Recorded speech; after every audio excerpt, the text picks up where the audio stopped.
Sekarang kita masuk ke dalam koloid liofil dan koloid liopop.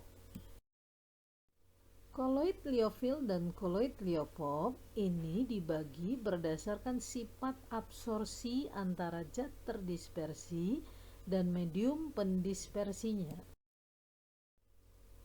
Koloid liofil berasal dari bahasa Yunani. Kamu bisa memperhatikan lio artinya cairan, filia senang. Jadi yang dimaksud dengan koloid liofil adalah koloid yang suka mengabsorpsi mediumnya. Contohnya kanji, agar-agar, sabun.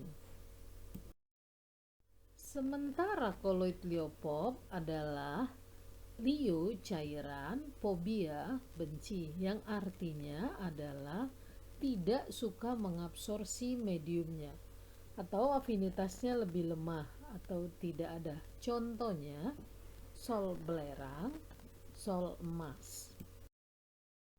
Perbedaan antara koloid liofil dengan liopop adalah koloid liofil dibuat dengan cara dispersi, sementara liopop dengan cara kondensasi. Koloid liofil muatannya kecil atau hampir tidak bermuatan, sementara liopop muatannya positif atau negatif.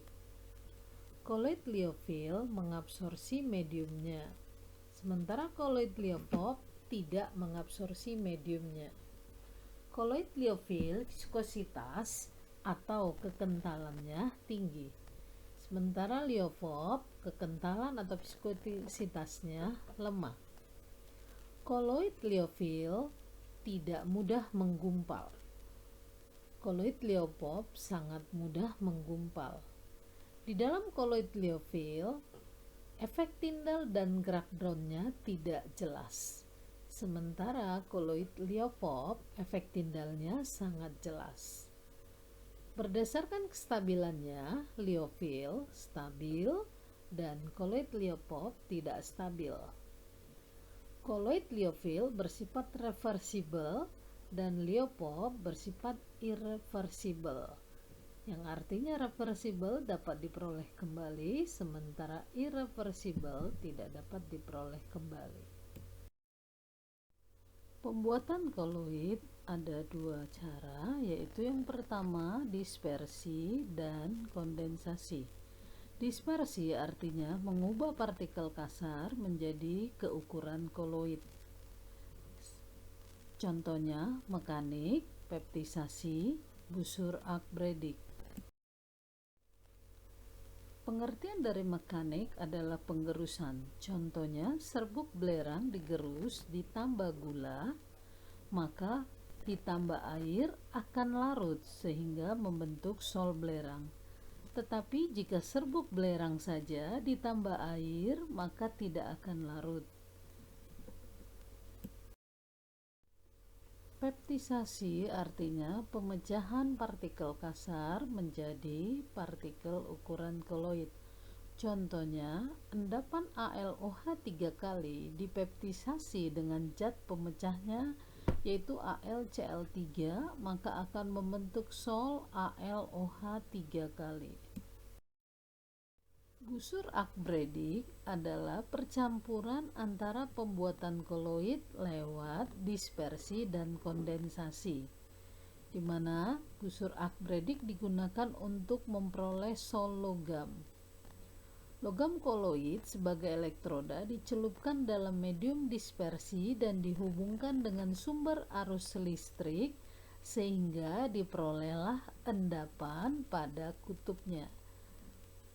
Panas yang ditimbulkan menguapkan logam sehingga terdispersi dalam air dan mengalami kondensasi dan terbentuk sol logam.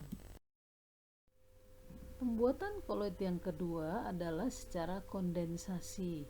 Kondensasi artinya menggabungkan partikel-partikel kecil menjadi partikel ukuran koloid.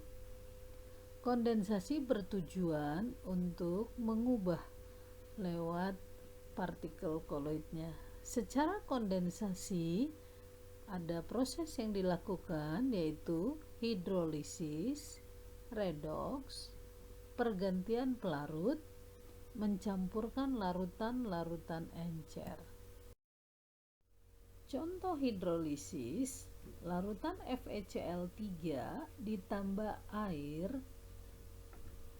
tetapi airnya harus air panas, sehingga membentuk sol FeOH 3 kali. Jika FeCl3 ditambah air dingin, maka tidak akan terbentuk sol FeOH 3 kali. Harus dengan air panas baru terbentuk sol FeOH 3 kali yang disebut dengan koloid. Proses yang kedua adalah lewat reaksi redoks. Contohnya untuk memperoleh emas.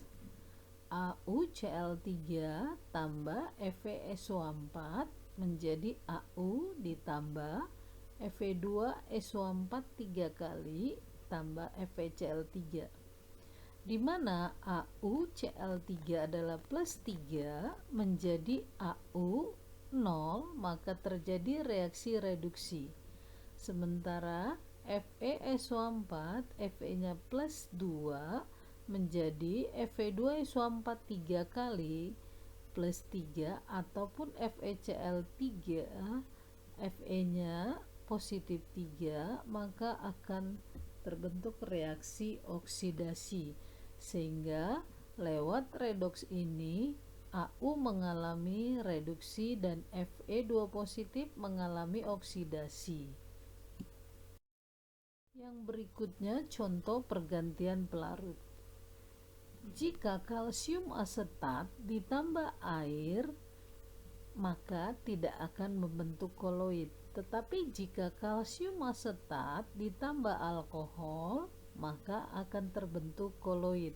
Sehingga pelarutnya diganti dari air menjadi alkohol, akan terbentuk koloid.